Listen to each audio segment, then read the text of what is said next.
most people I know have been impacted by layoffs at least once, if not twice, if not twice. And here is Tiffany Lee, a recent graduate from New York. The company that I worked at Apple when I was an intern last summer.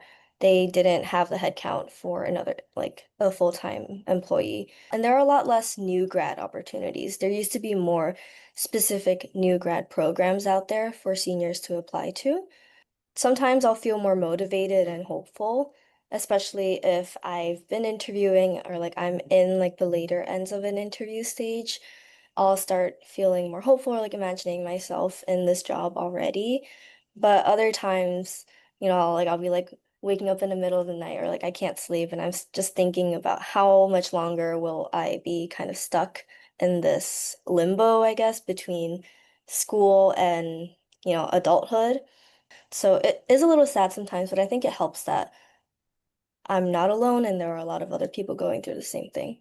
And talking about what some of the big companies have said, I've seen things from Duolingo and Amazon talking about how AI is going to change the way they hire in the future. What is the message being sent out from these big companies right now? So Amazon's CEO was pretty direct in a message he sent to employees back in June. He basically said that generative AI is going to reduce the corporate workforce over the next few years quite significantly. And that doesn't mean they're not going to hire anyone new. They're still going to bring in people to teams that are maybe a little bit more AI heavy. But they expect to need fewer humans in general. And that's going to land on youngest staff the most, again, because they're doing these repetitive jobs. But the ones that need less judgment, less critical thinking, that's going to be replaced by AI. That's where they're going to want to save money. At Duolingo, the CEO has said pretty much the same thing. They're AI first now. They already cut contractors. They're striking employees.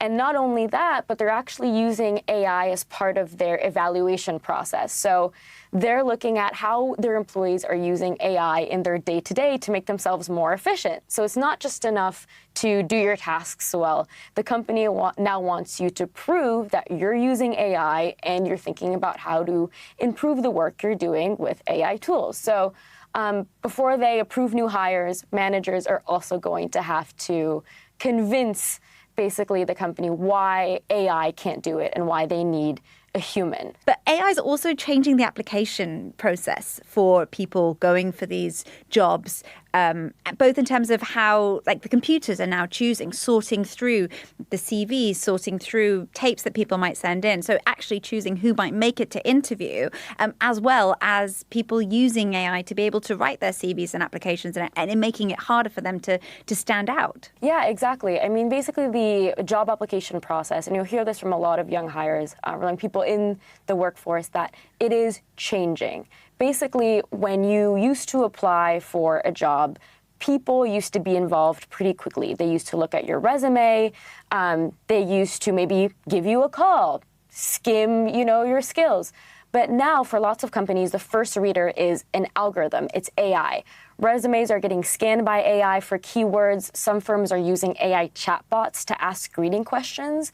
Some AI programs are even analyzing video interviews to score your answers. So by the time a human actually looks at your application, you've already been ranked by a machine. So essentially, AI is going to be part of the most important segment of the hiring process, which is the beginning. So a lot of people, even in my close circle, the way that you're applying for a job has changed. Like, you're going to look at the keywords that you need to put in your application to make sure that you get flagged or chosen by these AI tools. It's very formulaic. That's why a lot of my friends are like, I don't want to write a cover letter. I just want to, go into my resume and put in those keywords that I need to get chosen, because they know that a person is not going to look at their application until much later. Now let's hear the view from India. I'm speaking to Varun Maya, who's a YouTuber and founder of the generative AI company EOS. Hi.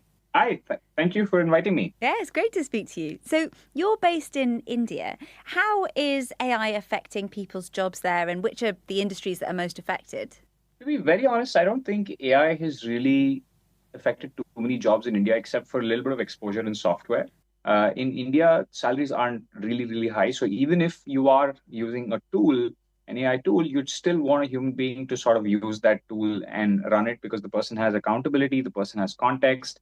But there's also this huge section of people in India and all over the world that, for lack of a better word, their only job is to translate somebody else's instructions. Somebody else has made those decisions, has decided how it's going to be solved, and they're just translating that into code.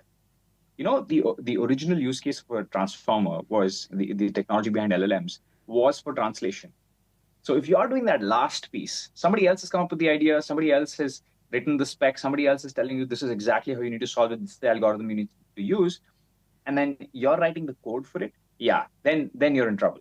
I think we've had 0 people in the team, in my avatar team, that have lost their jobs.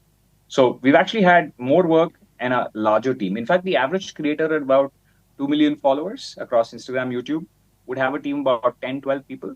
Our team is slightly larger now. It's about 16 people because the quantity of work, we're also in a very hyper-connected world. Right? So this is not 10 years ago where you'd get like 3 or 4 opportunities. Now you're getting like 30, 40 opportunities a month. You want to take all of them on. So we keep expanding the team to absorb some of those opportunities. Varun, I want to bring it back to grads and grad jobs because